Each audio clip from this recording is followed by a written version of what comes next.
The bell above my shop door rang twice before I even looked up. Ashley Whitfield was standing in the frame with her grandfather's broken watch cupped in both hands, like something that might still be breathing. But no one imagined what would come next. My name is Jacob Miller.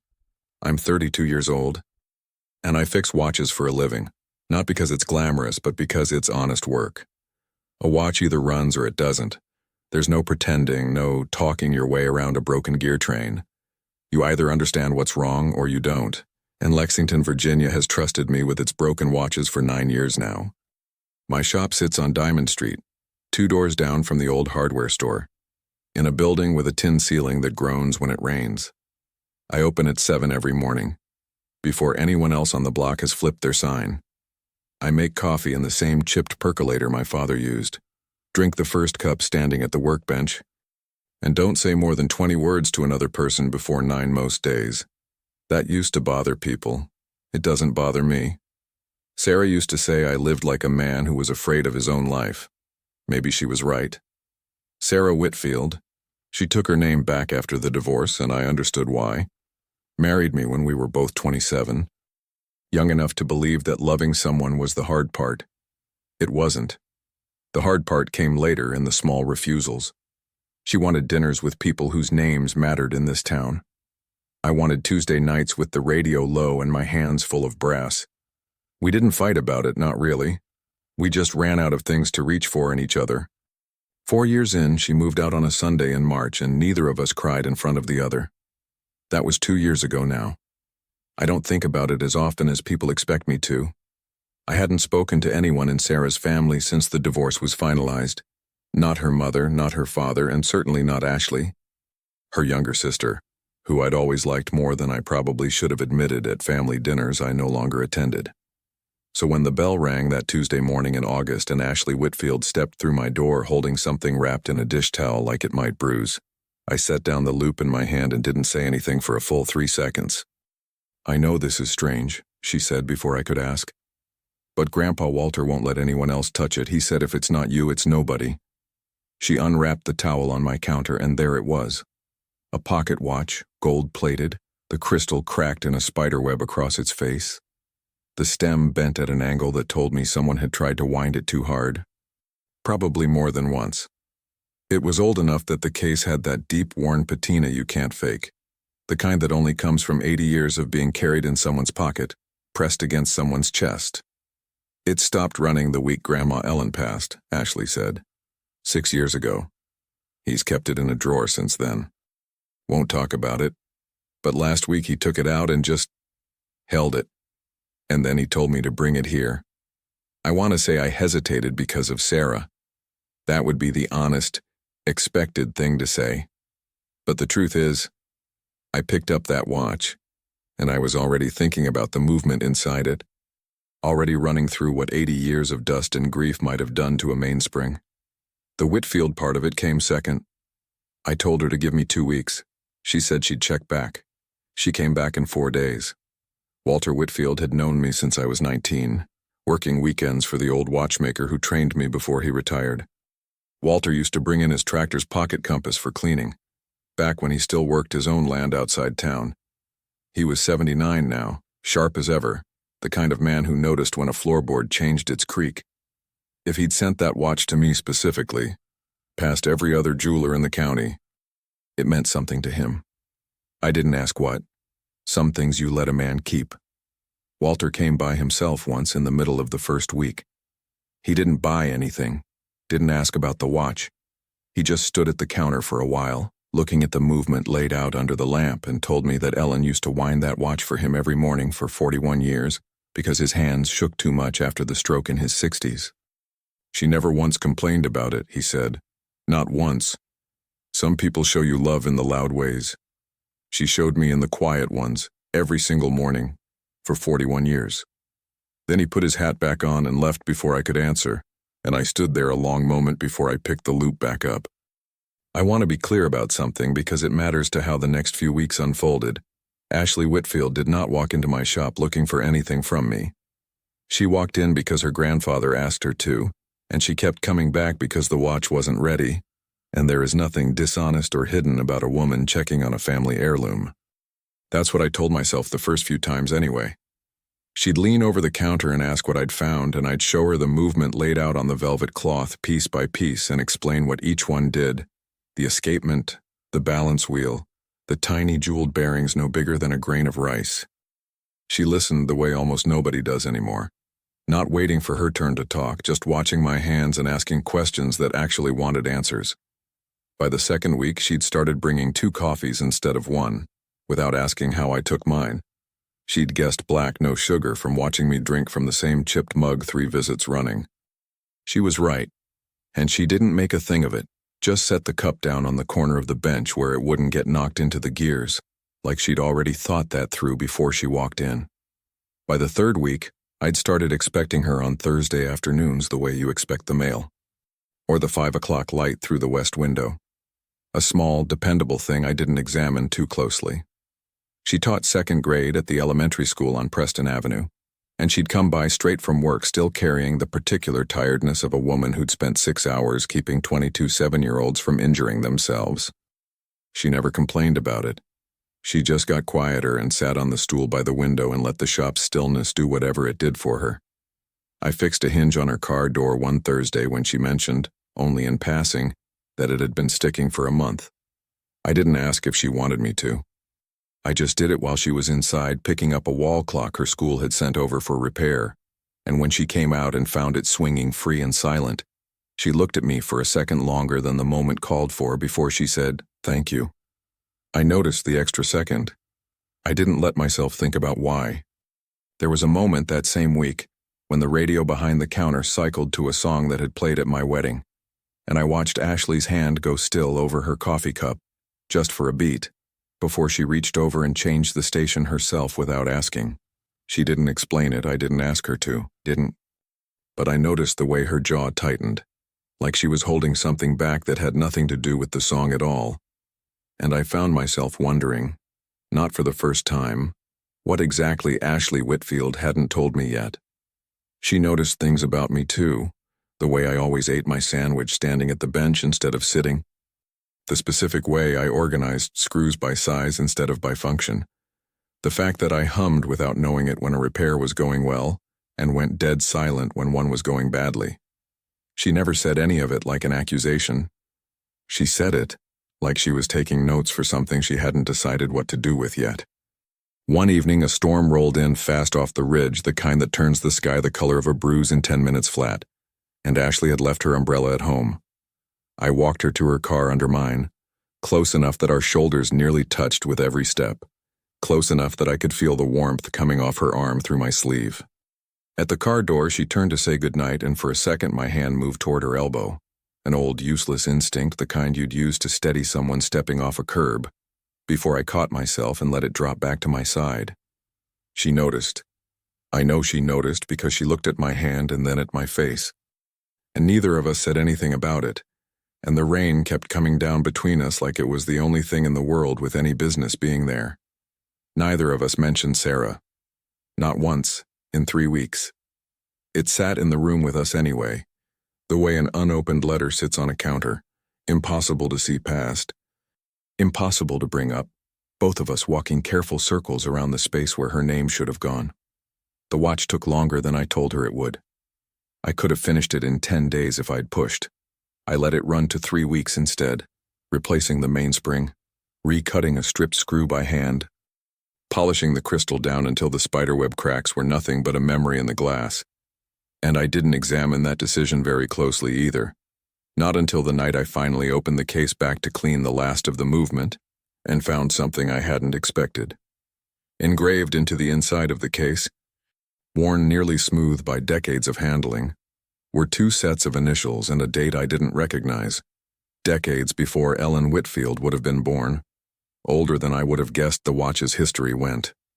Underneath the initials, in handwriting so faint I had to tilt it toward the lamp to read it at all, were 4 words that didn't belong to Ellen or to Walter at all. 4 words that told me this watch had already carried one impossible love story through the family long before it ever landed in the drawer where Walter kept his grief. I was still turning it under the light, trying to make sense of what I was looking at, when the bell over the door rang. I looked up to find Ashley standing there on a Thursday that wasn't a Thursday. A Tuesday evening, an hour before closing. Her hands empty for the first time since she'd started coming. "I need to tell you something," she said. "And I need you to not say anything back until I'm done." I set the watch down on the velvet cloth. Case still open, the engraved words catching the last of the amber light through the west window. And for the first time in 3 weeks, I didn't say a word at all. "Uro too. You were supposed to be mine." She said it fast, like she'd been holding the words behind her teeth for so long they'd gone sharp. Then she pressed her lips together and looked at the floor, and the shop was so quiet I could hear the second hand ticking on every clock on every wall at once. "Not Sarah's," she said, before I could ask what she meant. "You. I mean, I should have met you first, before any of it, before she ever brought you home for Thanksgiving and I sat across the table watching the way you fixed my mother's wobbling chair leg with a folded napkin without anyone even asking you to." She laughed, but it didn't have any humor in it. "I was 23. You were engaged to my sister. There was never a version of this where I got to say anything, so I didn't. For 9 years I didn't. I didn't say anything back because she'd asked me not to, and because I honestly didn't trust myself to say the right thing yet. I just stood there with the watch open on the velvet cloth between us, the engraving catching the light, and let her finish. "I'm not telling you this because I expect anything," she said. "I'm telling you because Grandpa Walter is 80 years old, and he just told me something that made me think if I didn't say it now, I never would. That was the first I heard about what Walter had told her. It wouldn't be the last." She left that night without either of us naming what had just happened between us. And for 2 days I didn't open the shop before 8, which hadn't occurred to happen since I was 19 years old. By the time she came back, we'd both settled into something quieter than either confession or retreat, the specific, careful truce of two people who've said too much to pretend they didn't, and not enough to know what comes after. She started leaving things at the shop without meaning to, or maybe meaning to more than she'd admit. A paperback with a bent spine on the windowsill, a cardigan on the back of the stool by the window, a second coffee mug that just stayed, unwashed because we both knew whose it was. I never mentioned it. Neither did she. It sat there between us the way the watch had, a fact neither of us was ready to hold up to the light. I started making 2 coffees before I even opened the register most mornings, whether or not she'd said she was coming. Some days she didn't show, and I'd drink the second one cold around noon, rather than admit to myself I'd made it out of habit instead of hope. Other days she'd walk in at exactly the moment I set the second cup down, like her feet had learned my clock better than I had. Neither of us called that anything. We just let it keep happening. She mentioned once offhand while I was rethreading a stem on somebody's anniversary watch that she'd never once been engaged. 29 years old, she said, and not for lack of people asking. I didn't ask why she'd said no every time. I had a guess, and I wasn't ready to hear it confirmed out loud, not yet. Not with her sister's name still sitting unspoken in the room with us. Here is the part I only understood afterward, because she told me herself, much later, in words I'm only borrowing now. I used to sit in his shop and tell myself I was there for Grandpa. That lasted about 4 visits. By the 5th, I was choosing which sweater to wear on a Thursday like it mattered, and hating myself a little for it, because he was my sister's ex-husband, and there is a rule about that, an unspoken one, older than any of us. And I broke it anyway, quietly, 1 visit at a time, because some part of me had never stopped keeping score of every kind thing he'd done since I was 23 years old. Walter came in on a Saturday near the end of that month, alone again. And this time he didn't leave before he said what he'd come to say. "That watch belonged to my father," he told me, running his thumb along the case the way you'd touch a bruise to see if it still hurt. "Not to me. Not first.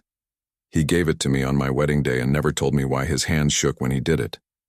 He told me the rest sitting on the stool Ashley usually took, in the voice of a man setting down something he'd carried a long way. His father had been engaged once before the war to a woman named Eleanor Cross. Not Ellen, a different woman entirely, a name buried under 60 years of a marriage that came after. Family debt on both sides had made the match impossible, and his father had done what men of that generation did. He'd stepped aside quietly without a scene, and married the woman his family needed him to marry instead. Eleanor married his own younger brother 2 years later. Walter's father carried that watch every day of his life, wound every morning by the wrong wife's hands, engraved on the inside with 4 words he'd paid a jeweler to cut, before he ever knew how the story would end. For E, always, never spoken. A man can spend 60 years being loyal to the wrong kind of promise, Walter said, and I felt that line land somewhere behind my ribs and stay there. I watched my father love my mother well. I'm not saying he didn't. I'm saying I watched him flinch every single morning of my childhood, when that watch chimed. And I told myself I'd never understand a man who let quiet manners cost him the one thing he actually wanted. He looked at me directly then, the way Ashley did, the same steady patience running in that family like a vein of copper under rock. I'm not telling you what to do, Jacob. I'm telling you I know what it costs to do nothing. I paid for my father's silence my whole life, watching him pay for it. I'd rather you not hand that bill to my granddaughter. He left the watch with me a full week after it had been fixed, like he wasn't ready to take it home yet, and I understood by then that he wasn't really talking about the watch at all. Before he left that afternoon, he paused at the door with his hand on the frame and asked me if I remembered the tractor compass I used to clean for him years back, when I was still sweeping floors for the old watchmaker. I told him I did. You always cleaned it whether it needed it or not, he said. I used to think that was just good business. Took me a long time to understand it was just how you loved things, quietly, and on a schedule nobody asked you to keep. Then he tipped his hat, the same way he had the first time, and left before I could tell him that was probably the truest thing anyone had said about me in years. Sarah found out on a Wednesday, the way most people find out things in a town the size of Lexington, not from a confession, but from her mother mentioning, over lunch, how nice it was that Ashley had made a friend at the watch shop on Diamond Street. I know this because Sarah came to my door that evening, still in her work clothes, Brian's ring catching the porch light when she crossed her arms. I'm not here to make this ugly, she said, before I'd even gotten the door all the way open. I just need to know if it's true. I told her the truth, which was that nothing had happened that either of us needed to apologize for, and that whatever this was, it hadn't come from anywhere behind her back. Sarah looked past me into the house for a second, like she was checking for evidence of something, and then she looked tired instead of angry, which surprised me more than anger would have. Do you know what it's like? She said. To find out the person you left might have been happier all along, just 2 houses down with your own sister. It wasn't an accusation exactly. It was closer to a question she'd been asking herself for longer than she was willing to admit. I told her I didn't have an answer for that because I didn't, and because some questions aren't really asking you for one. She spent her whole life being the sister who waits her turn, Sarah said quietly. I used to think that was just who she was. I never once asked if it was just who I let her be. She wasn't crying. Sarah didn't cry in front of people, that hadn't changed. But something in her voice had gone soft around the edges, the way mine probably had 2 years ago, on the day she told me she was leaving. Just don't make me regret telling her to bring you that watch in the first place, she said. And I realized, with a jolt, that it had been Sarah's idea. Sarah who'd told Walter to send it to my shop and no one else's, months before any of this started. She turned and walked back to her car before I could ask her why, and I stood on the porch a long time after her taillights disappeared down Diamond Street, turning that fact over, like a gear I couldn't place. Ashley and I didn't talk about her sister's visit until 3 days later, and when we did, it was short, and it was the last time either of us mentioned Sarah's name for a long while. We didn't need a bigger scene than that. Some things get settled quietly, the same way they got broken. The town settled into September the way it always did, slow and a little gold at the edges. And for a while nothing dramatic happened at all, which, looking back, might have been the best stretch of those months. Ashley came by most afternoons. I kept fixing what people brought me. Walter came in every couple of weeks just to sit, never asking for the watch back, like he wanted it to keep living in the space between us a little longer. I let myself, for the first time in 2 years, Stop bracing for the next thing to go wrong. 3 months later, the leaves outside my shop window had gone from green to rust, and Ashley had a manila envelope sitting unopened on her kitchen counter for 6 days before she finally showed it to me. A job offer from a school 2 hours away in Charlottesville. Better pay, a title she'd been working toward since she started teaching, and a deadline that gave her exactly 2 weeks to say yes or let it go. She set the envelope on my workbench next to the watch, which I still hadn't given back to Walter. "I don't know what I'm supposed to do with this," she said. And for the first time since the night she'd whispered 4 words in my doorway, I watched Ashley Whitfield wait for someone else to tell her what she wanted. I didn't answer her that night. I'm not proud of that. But some decisions, I've learned, aren't mine to make for anyone, no matter how much I might want to. 2 weeks later, I finally answered her. I spent most of those 2 weeks doing what I always did when I didn't know what to say. I worked. I took apart a Hamilton railroad watch that didn't need half the attention I gave it, cleaned pivots that were already clean, and thought about Walter's father, and about 60 years of a man winding a watch every morning for a marriage he'd settled for instead of the one he wanted. I thought about how easy it would be to do the same thing in my own quiet way, to just never bring it up, to let Ashley take the job or not take it, and to call whatever was left between us fate instead of a choice I'd been too careful to make.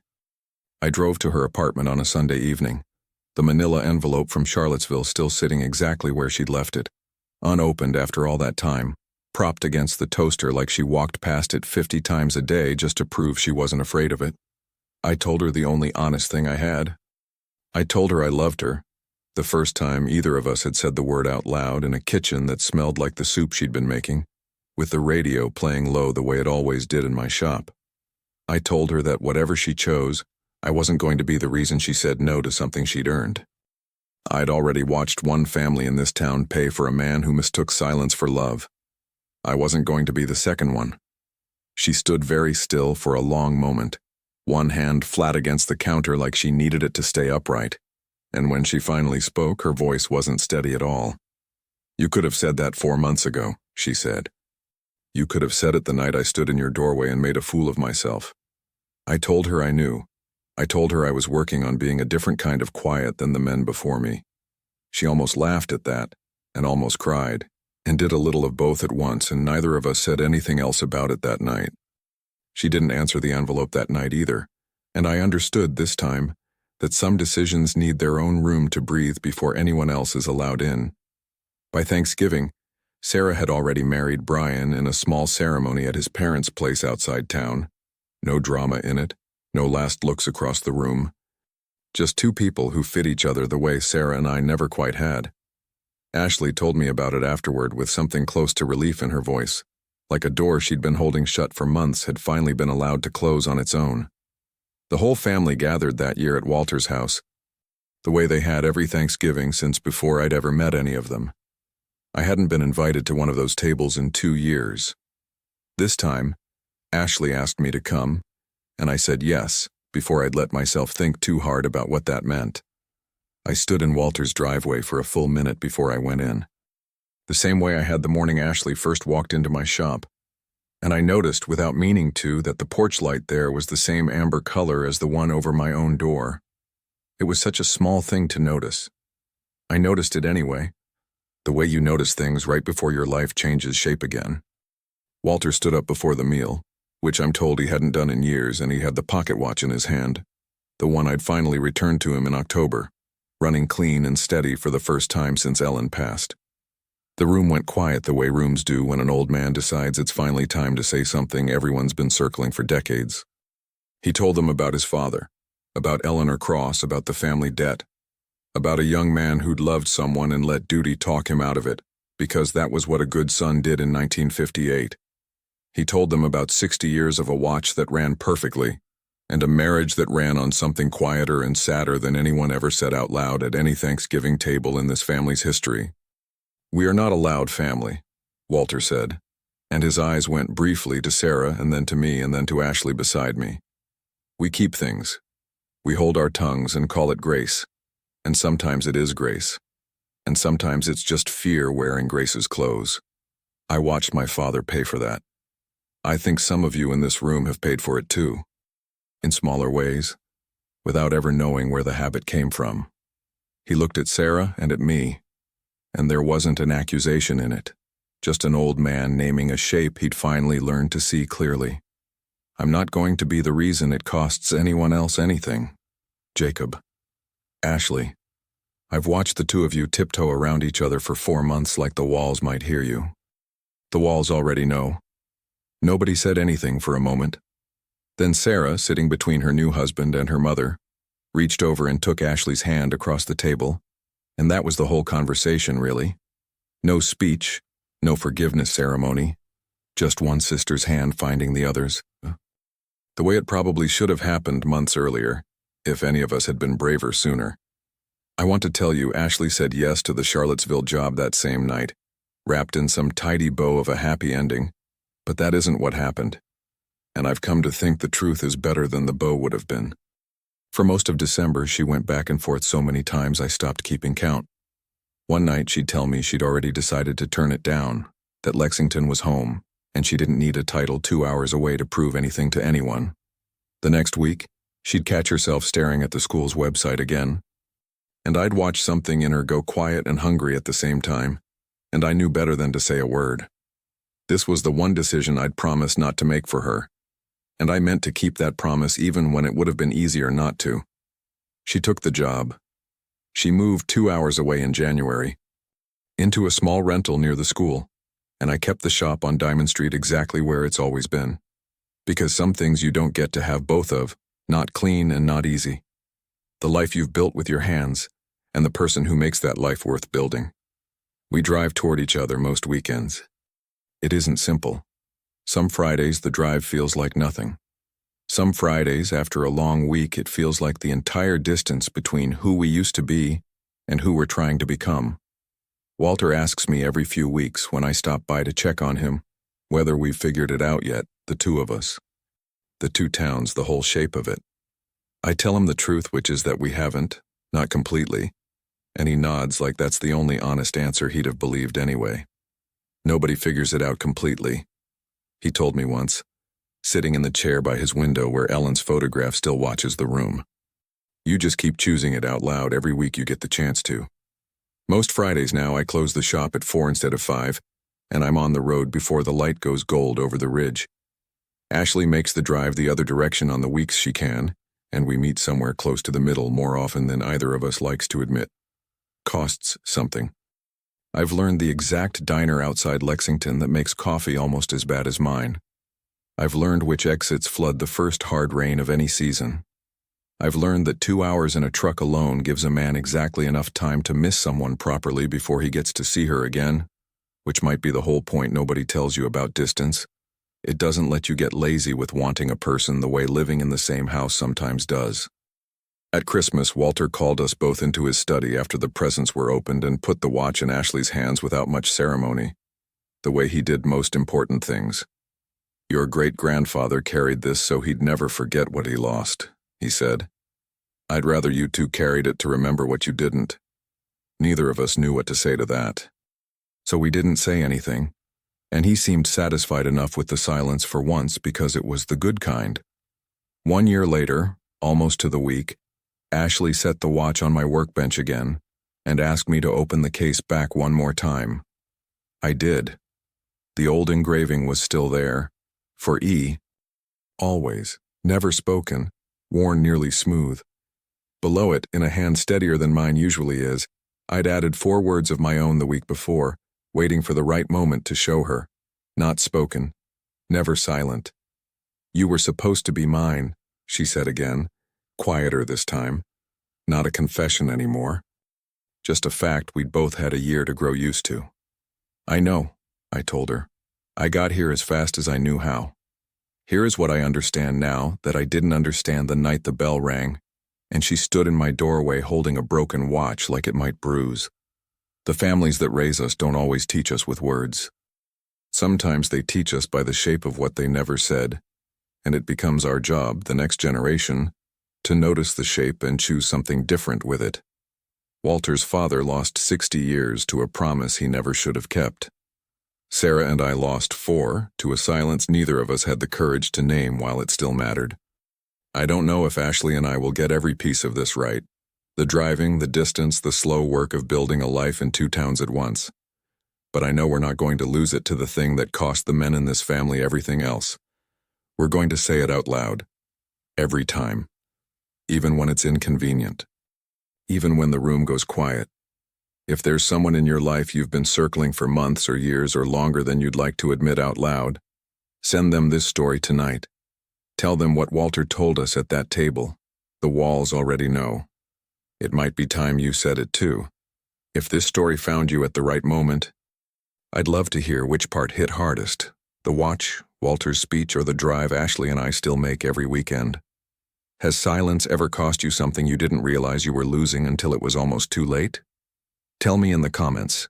And if you believe in second chances that don't look like reunions, hit like and subscribe. There's another story waiting for you next week.